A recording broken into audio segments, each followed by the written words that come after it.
आप देख रहे हैं पब्लिक समाचार, पब्लिक के हक में। तो तशरीफ ला रही है अपनी बातों को रखने के लिए, मुझे तालियां बजाए आदमी।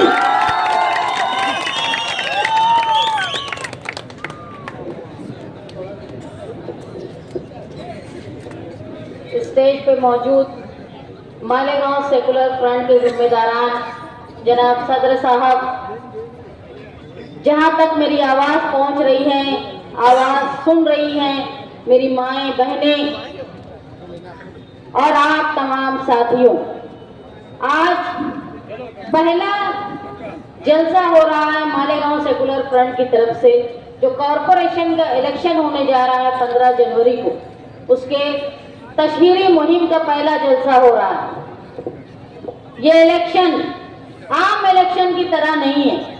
ये इलेक्शन सिर्फ रोड, गटर, सड़क और पानी नल का मामला नहीं है, बल्कि इस इलेक्शन में कई खास बात है। एक तरफ ये है कि दो सियासी मुखालफिन, वो शेख रशीद साहब का खानदान हो और निहाल साहब का सियासी घराना, ये हमेशा अपने नजरियाती इख्तिलाफ की वजह से एक दूसरे से सियासी तौर पर अलग रहे, लेकिन आज शहर के तहफ्फुज़ के लिए, शहर पर आने वाली मुसीबत को मिलकर लड़ने के लिए सारे इख्तिलाफात को बालाए ताक रखकर आज मुत्तहिद हो गए।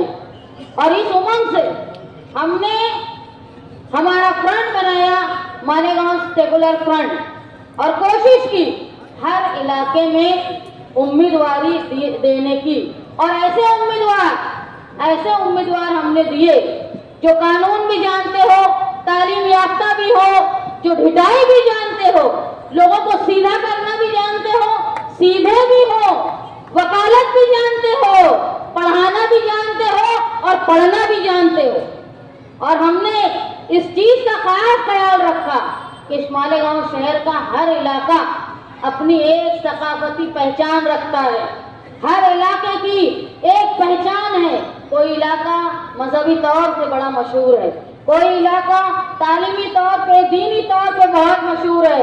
और हमने ये कोशिश की कि हमारा नुमाइंदा, हमारा उम्मीदवार ऐसा हो कि उस इलाके को सूट करता हो, जहाँ शरीफ लोग रहते हैं, जहाँ पर पढ़े लिखे लोग होते हैं, वहाँ हमने ऐसा उम्मीदवार दिया कि इलाके के लोगों को उनको अपना नुमाइंदा कहने में, वोट देने में शर्म न महसूस हो।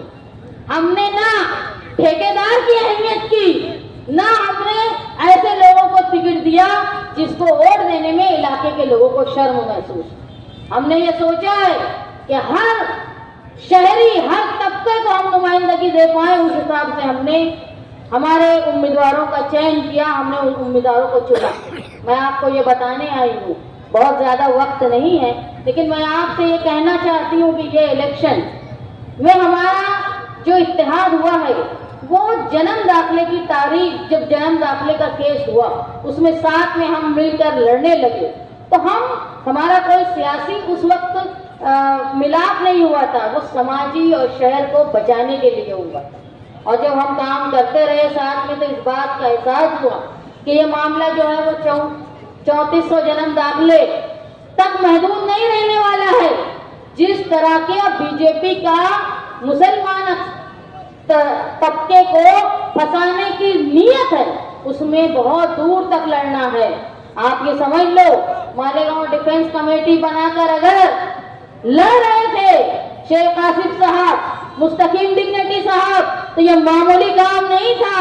जहां फिरका परस्तों के खिलाफ, जहां बीजेपी के खिलाफ उनके इरादों को कुचलने के लिए कोई लीडर खड़ा होता है, चाहे वो सियासी हो चाहे दीनी हो, उनको कानून और केस में फंसा के बीजेपी जो है उनको जेलों में सड़ा देती है। आपने देखा होगा उमर खालिद का क्या हाल। तो ये हिम्मत करना, ये भी बहुत बड़ी बात थी। अब हम लोग जब साथ में रहे, हमने ये देखा कि अब SIR की मुसीबत आ रही है।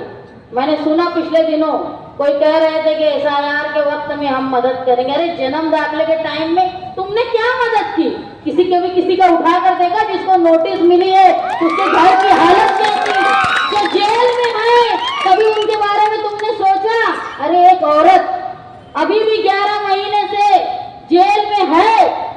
उसके घर वालों से पूछा, उसके 3 महीने की बच्ची को छोड़कर वो गई थी, और मासूम बच्चे, कभी उनके बारे में फिक्र की? तुमने सिर्फ ये फिक्र की कि मालेगांव शहर में इलेक्शन आ रहा है 7-8 साल के बाद, इसमें नीलामी से टिकट दिया गया। मैं आपको ये 2 बातें बहुत अहम बताना चाहती हूँ कि मालेगांव शहर फिरका परस्तों के निशाने पर है, और ये फिरका परस्त पता नहीं क्या क्या लाएंगे, जिसका जवाब देने के लिए, लड़ने के लिए हमको तैयार रहना। इस संजीदगी के मौके पर अगर कोई पार्टी अपनी पार्टी के टिकट को नीलामी के जरिए फरोख्त करती है, तो तुम समझ लो कि उनकी नीयत और आवाम के लिए उनकी ज़हनियत, उनकी सोच शहर के तहफ़्फ़ुज़ के लिए क्या है। और दूसरी बात, अगर कोई उम्मीदवार 25 से लेके निस्फ करोड़ तक खर्च करके कोई टिकट पाता है, उसके बाद वो इलेक्शन लड़ने में खर्च करता है, तो किस नियत से वो कारपोरेशन में जा रहा है? ये सोचो तुम कि किस नियत से जा रहा है। वो इन्वेस्टमेंट कर रहा है, वो अभी प्रॉफिट चाहता है, उसको आवाम, एनआरसी, SIR से कोई लेना देना नहीं है, उसको अपने इन्वेस्टमेंट का प्रॉफिट चाहिए। ये 2 बातें याद रखो कि कौन सी पार्टी है जो समझदार लोगों को, लड़ने वाले लोगों को, तुम्हारी आवाम की फिक्र करने वाले लोगों को उम्मीदवारी दे रही है, बिना मुफाद को देखे, बिना माली मुफाद को देखे। और कौन उम्मीदवार है जो बिना सियासी, समाजी कोई काम किए बिना उम्मीदवारी हासिल कर लिया है। ये 2 बातें अगर आप लोग संजीदगी से सोच लेंगे, मैं मानती हूँ हर किसी का एक वोट बैंक होता है, हर किसी इलाके में कोई मानने वाले होते हैं, लेकिन ये वक्त इख्तिलाफ का नहीं। मानते होंगे तुमने पार्लियामेंट में किसी को वोट दे दिया, मानते हैं तुमने असेंबली में किसी को वोट दे दिया, हमको तुम्हारी वोट बैंक से कोई लेना देना नहीं है। हमको हमारे शहर के तहफ़्फ़ुज़ के लिए सोचना है। तो खुदा के वास्ते वोट बैंक के तुम खिलौना मत बनो, तुम शहर के तहफ़्फ़ुज़ का सोचो। ये सोचो कि 11 महीने से एक औरत जेल में है, अब SIR के बाद कई गजाला न जेल में चली जाए, कई नौजवान न जेल में चले जाए। इससे बचने के लिए, अपने आप को इस्तेमाल होने से बचने के लिए आप लोग खुदा के वास्ते मालेगांव सेकुलर फ्रंट का साथ दें। हम इस नियत के साथ निकले हैं कि अगर आप लोगों ने हमारा इक़्तिदार कारपोरेशन में बना दिया, और इंशाअल्लाह जो हालात है वो जरूर बनेगा, तो हमने ये वादा किया है कि जन्म दाखिले वाले लोग हैं, जो परेशान हैं, SIR में जो फंस सकते हैं, उन सब के लिए हम उनके बहाल करके नए जन्म दाखिले का काम बनाने का करेंगे, ताकि नए लोगों का भी जन्म दाखिला बने। SIR जो आ रहा है उसमें कोई भी खिला वजह फंस न पाए। दूसरा जो लैंड जिहाद का मामला है, 8-12 उतारे में बड़ी आबादी है, न सिर्फ घर बल्कि मस्जिदें, बहुत सारी मसाजिद और मदारिस हैं, उसकी हिफाजत की जिम्मेदारी भी इस शहर के लोगों की है। तो आप ये सोचो कि यहाँ अपने घर भी महफूज रखना है, अपनी शहरियत भी महफूज रखना है, अपनी माँ बहनों की हिफाजत भी करना है, हमारे कागजात भी पूरे करने हैं, साथ में तुमको अपने शहर के तहफ़्फ़ुज़ के लिए मिलकर लड़ना है।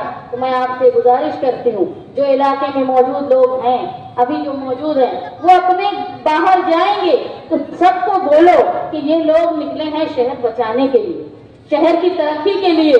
आप इनका साथ दो, भले ही तुमने पहले किसी को वोट दिया हो, उससे हमारा लेना देना नहीं, हम तहफ़्फ़ुज़ के लिए निकले हैं, आप हमारा साथ दो। और आने वाले वक्त में हम वादा करते हैं कि जब SIR आएगा तो गली गली, चौराहे, टेबल पर लगा के ऐसे कागजात बनाएंगे कि इंशाअल्लाह मालेगांव शहर का कोई भी शहरी SIR में फंसेगा नहीं, ये वादा हम करते हैं।